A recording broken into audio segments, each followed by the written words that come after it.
Perkenalkan, nama saya Kalica Ramadhani. Saya merupakan mahasiswa UIN Samarinda, Prodi PGMI, Lokal 2, Fakultas Tarbiyah dan Ilmu Keguruan dengan NIM 2311306024. Di sini saya akan mempresentasikan hasil dari artikel, penelitian, ataupun jurnal yang telah saya buat yang berjudul Analisis Tingkat Stres Mahasiswa PGMI Angkatan 2023 Menjelang UAS. Baik, langsung saja masuk ke penjelasan. Yang pertama ada permasalahan. Alasan saya memilih artikel ataupun judul ini dikarenakan berangkat dari sebuah permasalahan, yakni ketika di kelas beberapa teman saya mengeluh karena beberapa dosen memberikan tugas dengan tenggat waktu yang berdekatan. Dalam artian ini adalah tugas ujian akhir semester.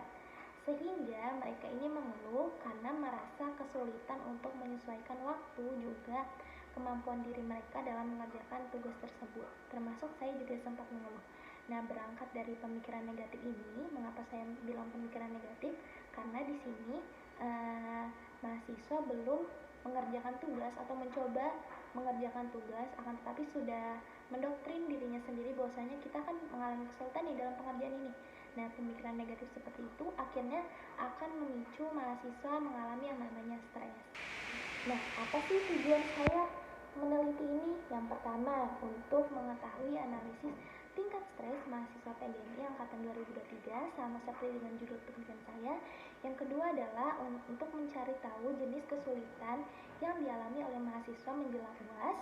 Yang ketiga adalah faktor apa yang terbanyak dialami oleh mahasiswa PGMI Angkatan 2023 ketika mereka menjelang UAS. Faktor apa sih yang dapat memicu mereka untuk stres?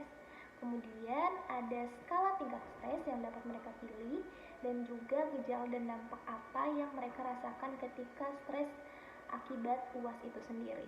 Nah, di situ saya juga di dalam penelitian ini saya juga mencari tahu apakah mahasiswa di sini dapat menemukan solusi dari stres yang mereka alami atau malah belum menemukan solusi dari stres mereka sendiri. Selanjutnya, sumber data. Sumber data saya dapatkan melalui pengisian kuesioner dari Google Form yang telah saya buat, akan saya tampilkan di sebelah sini.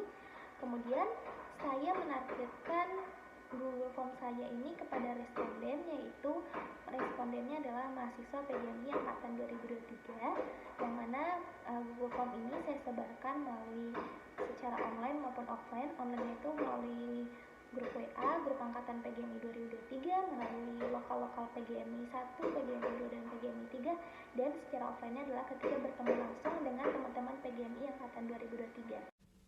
Di dalam kuesioner saya terdapat salah satu pertanyaan di mana responden wajib untuk memilih skala dari 1 sampai 10 mengenai tingkat stres mereka, di mana kriteria penilaian dari skala tersebut 1 sampai 3 dinilai dengan keterangan tidak stres, 4 sampai 6 dinilai dengan keterangan cukup stres, 7 sampai dengan 8 dinilai stres biasa, dan juga 9 sampai dengan 10 dinilai menjadi stres yang cukup berat atau sangat berat.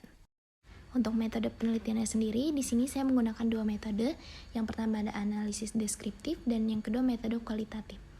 Metode analisis deskriptif merupakan teknik analisis data statistik yang digunakan untuk mendeskripsikan, menyederhanakan, serta menyajikan data dari sampel yang sekiranya sulit untuk dibaca menjadi lebih mudah untuk dipahami.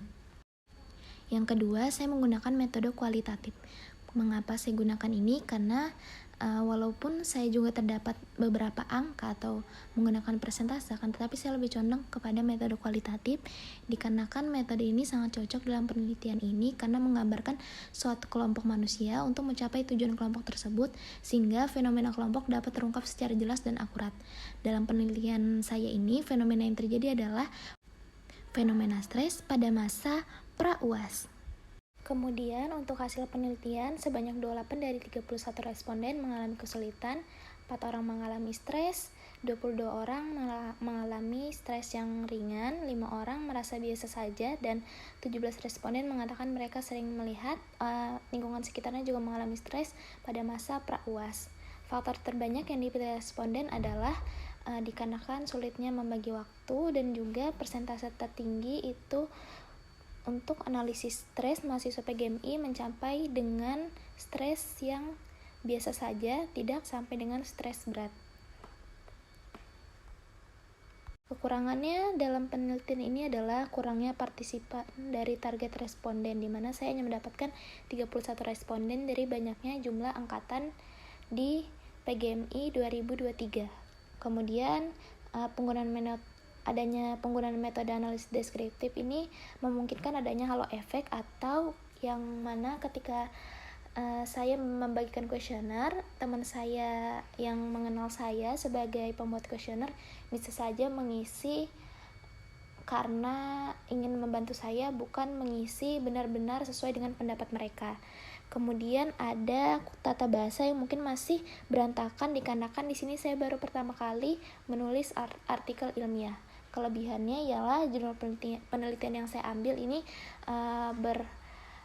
kebetulan pas sekali dengan waktu dijalankannya UAS, dan juga menggunakan metode analisis deskriptif yang mampu menganalisis topik yang sulit diatur secara numerik, serta dapat mengetahui karakteristik responden menjelang masa pra-UAS sesuai dengan kepribadian masing-masing dan cara mereka menemukan solusi bertentangan. Akan tetapi saya menemukan beberapa referensi yang memiliki konsep yang sama, namun hasil penelitiannya juga sama seperti saya, tidak bertentangan, akan tetapi hanya beda target responden dan juga tempatnya. Kesimpulan dari penelitian saya adalah tingkat stres mahasiswa PGMI angkatan 2023 menjelang UAS cukup tinggi. Hampir keseluruhan dari mereka merasa kesulitan dan stres dalam mempersiapkan diri mengikuti ujian akhir. Dan juga faktor terbanyak yang dipilih oleh responden adalah karena mereka kesulitan untuk mengatur waktu, sehingga berdampak pada pola makan dan pola tidur mereka. Kebanyakan dari responden masih belum mampu menemukan solusi dari stres mereka sendiri, namun beberapa responden lainnya memberikan saran di Google Form, yaitu dengan cara adanya minggu tenang atau hari tenang ketika menjelang UAS, dan juga dengan melakukan hobi sehingga mereka dapat terhindar dari stres itu sendiri. Mungkin hanya itu yang dapat saya sampaikan. Mohon maaf apabila terdapat banyak kekurangan. Wassalamualaikum warahmatullahi wabarakatuh.